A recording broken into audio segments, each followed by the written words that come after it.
जय श्री राधे मेरे प्यारे भक्तों। कार्तिक महात्म का पहला अध्याय।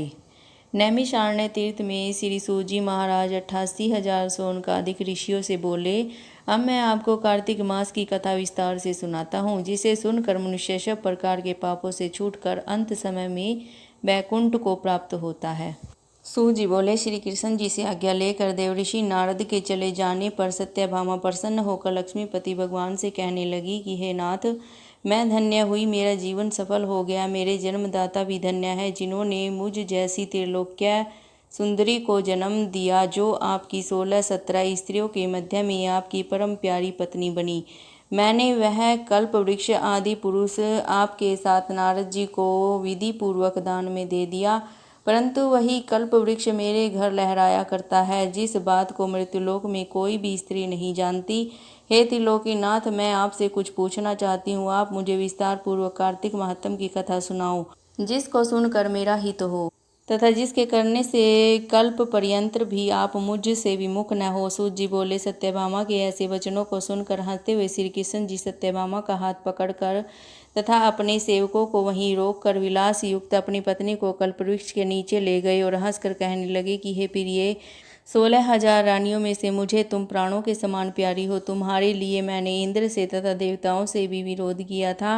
हे कांते, जो बात तुमने पूछी है उन अद्भुत बातों को सुनो। सूत जी बोले, एक दिन श्री कृष्ण भगवान ने सत्यभामा की प्रिय कामना के लिए गरुड़ पर सवार होकर इंद्र लोक जाकर कल्प वृक्ष मांगा। तब इंद्र के मना कर देने पर गरुड़ का इंद्र से घोर युद्ध हुआ और गोलोक में गरुड़ जी ने गौओं से युद्ध किया। गरुड़ की चोंच की चोट से उनके कान और पूंछ कट करके गिर पड़े। उनके रुधिर से 3 वस्तु उत्पन्न हुई, कान से तांबूक, पूंछ से गोभी और खून से मेहंदी। इन तीनों के प्रयोग करने से मोक्ष प्राप्ति नहीं होती। तब गौओं ने भी क्रोध में भरकर गरुड़ को मारा, जिससे उनके पंख टूटकर गिर पड़े। इनके पहले पंख से नीलकंठ, दूसरे से मोर, तीसरे से चकवा चकवी उत्पन्न हुए। हे प्रिय, इनके दर्शन मात्र से ही सुफल की प्राप्ति होती है। यह सुनकर सत्यभामा बोली, हे प्रभो, मैंने पहले जन्म में कौन कौन से दान व्रत व जप नहीं किए हैं, मेरा कैसा स्वभाव था और मैं किसकी पुत्री थी और मुझे मृत्युलोक में जन्म लेना पड़ा। मैंने ऐसे कौन से शुभ कर्म किए जिससे आपकी अर्धांगिनी हुई। कृष्ण भगवान बोले कि हे प्रिय, जो तुमने पूर्व जन्म में शुभ कर्म किए हैं विस्तार पूर्वक कहता हूँ। पूर्व समय में सतयुग के अंत में मायापुरी में अत्रि गोत्र में देव शर्मा नाम का एक ब्राह्मण वेद वेदांत का जानने वाला रहता था। वह रोज अतिथियों की सेवा, हवन और सूर्य भगवान की पूजा किया करता था।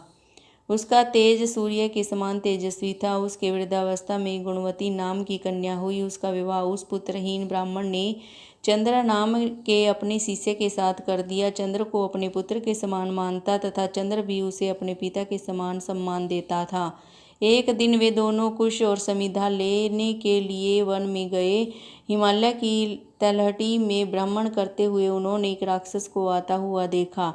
उस राक्षस के भय के मारे उनके सब अंग शिथिल हो गए और भागने की सामर्थ्य भी नहीं रही। तब उस काल के सदृश्य राक्षस ने उन दोनों को मार डाला। उनके धर्मात्मा होने के कारण मेरे पार्षद उनको मेरे पास बैकुंठ में ले आए, क्योंकि उन्होंने सूर्य भगवान की पूजा की थी। उस कर्म से मैं दोनों पर अति प्रसन्न हुआ। शिव, सूर्य, गणेश जी, देवी, इन सब देवताओं की पूजा करने वाले सब स्वर्ग को प्राप्त होते हैं। मैं एक होता हुआ भी काल और कर्मों के भेद से 5 प्रकार का होता हूँ। जैसे एक देवदत्त, पिता, भ्राता आदि नामों से बोला जाता है। जब वह दोनों विमान पर चढ़े हुए सूर्य के समान तेजस्वी रूपमान, चंदन तथा माला धारण किए हुए मेरे भवन में आए तो दिव्य भोग भोगने लगे। बोलो श्री कृष्ण चंद्र भगवान की जय। राधे रानी सरकार की जय।